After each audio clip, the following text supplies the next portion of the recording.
মুহতারাম হাজিরিন, এই যে ঈদের আনন্দ, এই ঈদের আনন্দ প্রকাশ করতে গিয়ে অবশ্যই আমাদেরকে খেয়াল রাখতে হবে,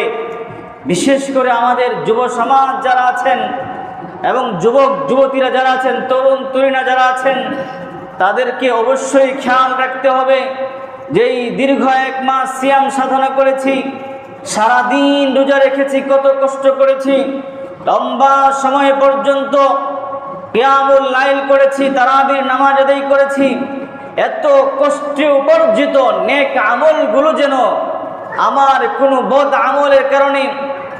এরকমভাবে বিজাতীয় কালচার আর সভ্যতা অনুসরণে, সংস্কৃতি অনুসরণে তাদের মতো আনন্দ উৎসব পালন করে আমাদের যেন এই কষ্ট উপার্জিত নেক আমলগুলো নষ্ট না হয়ে যায়। এদিকে আমাদেরকে অবশ্যই খেয়াল রাখতে হবে।